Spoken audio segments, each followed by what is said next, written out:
जय हिंद दोस्तों।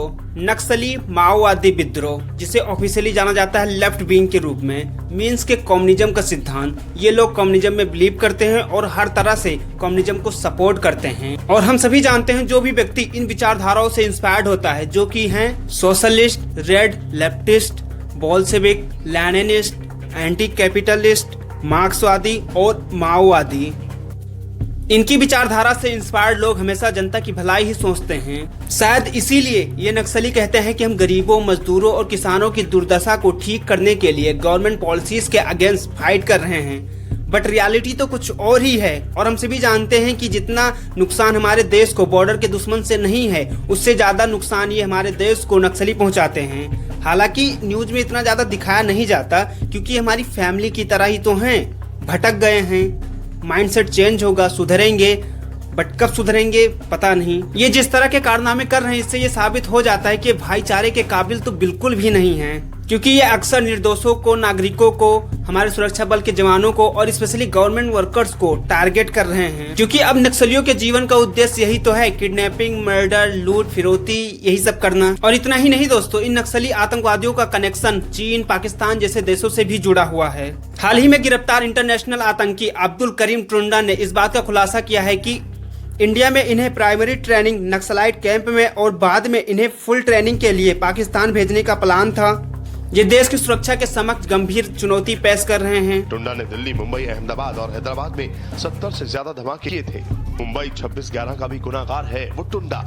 कराची में लश्कर के साथ बैठकर टुंडा ने भारत में आतंकी हमले की साजिश को अंजाम दिया। तो अभी आपके माइंड में एक सवाल आ रहा होगा कि ये नक्सलवादी गवर्नमेंट पॉलिसीज के अगेंस्ट अपने अधिकारों के लिए संघर्ष कर रहे हैं या फिर देश की सुरक्षा के समक्ष गंभीर चुनौती प्रकट कर रहे हैं। ये आंदोलनकारी हैं या फिर आतंकवादी? तो चलिए इस वीडियो के माध्यम से एनालिसिस करते हैं इन नक्सलवादियों की हिस्ट्री को। 52 braves were martyred after an ambush with Maoists in Bijapur in Chhattisgarh. Police is on high alert and all leaves of policemen have been cancelled.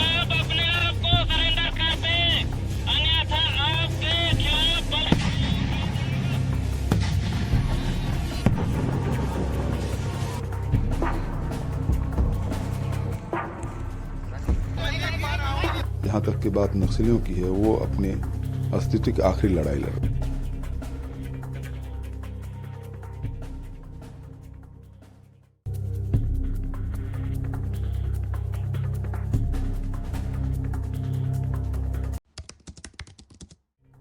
उन्नीस 1960 के समय पश्चिम बंगाल में गरीबों, मजदूरों, किसानों पे बहुत ज्यादा अत्याचार हो रहे थे। ये पूरी तरह अधिकार विहीन थे। जमींदार और अमीर लोग इनसे बेगारी कराते थे, इन पे अत्याचार कराते थे, इनका शोषण करते थे। और गवर्नमेंट वर्कर्स भी गरीब, मजदूर और किसानों का साथ न देकर अमीर लोगों के पक्ष में हमेशा रहते थे। उस टाइम इन गरीबों, मजदूरों और किसानों पे हो रहे अत्याचार के खिलाफ कोई भी बोलने वाला नहीं था। तब सिलीगुड़ी के पास नक्सलवाड़ी गाँव से 1967 में चारू मजूमदार और कानू सान्याल ने सत्ता के खिलाफ सशस्त्र आंदोलन शुरू कर दिया।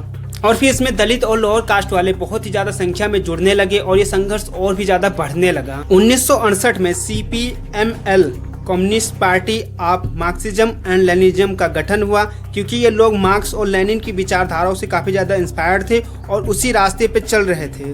भूमि के अधिग्रहण को लेकर पूरे देश में सत्ता के खिलाफ एक व्यापक लड़ाई पहली बार 1969 में चारू मजूमदार और कानू सान्याल ने ही की थी। आंदोलनकारियों का मानना था कि जमीन उसी को मिलनी चाहिए जो उस पर खेती कर रहा हो। इन आंदोलनकारियों की वजह से ही पश्चिम बंगाल से कांग्रेस को सत्ता से बाहर होना पड़ा और पहली बार 1977 में कम्युनिस्ट पार्टी गवर्नमेंट के रूप में आई और ज्योति बसु मुख्यमंत्री बनी। इसमें कोई दो राय नहीं थी कि अपने अधिकारों के खिलाफ संघर्ष कर रहे हैं। हालांकि तरीका गलत था, लेकिन एक नेक मकसद के लिए था, क्योंकि ये सताए हुए लोग थे। लेकिन कुछ सालों बाद जैसे जैसे ये और ज्यादा स्ट्रॉन्ग होते गए, ये अपने मुद्दों और मार्गों से भटकते गए। फिर ये लड़ाई अधिकारों और भूमि की लड़ाई न रहकर कुछ और ही बन गई। किडनैपिंग, मर्डर, लूट, फिरौती, निर्दोषों को मारना, नागरिकों को मारना, गवर्नमेंट वर्कर्स को मारना और स्पेशली हमारे सुरक्षा बल जवानों को मारना। और अब यही इनके जीवन का मुख्य उद्देश्य बन गया है। कुछ मेजर इंसिडेंट आप देख सकते हो जो नक्सलवादियों ने इंडिया में किया है। हमारी इंडियन आर्मी चाहे तो इन सभी को ढूंढ कर 2 घंटे में निपटा सकती है, लेकिन भाईचारा दिखा रही है, क्योंकि एक फैमिली की तरह ही तो हैं। भटक गए हैं, लौट आएंगे, लेकिन कब आएंगे, इनकी शाम कब होगी पता नहीं।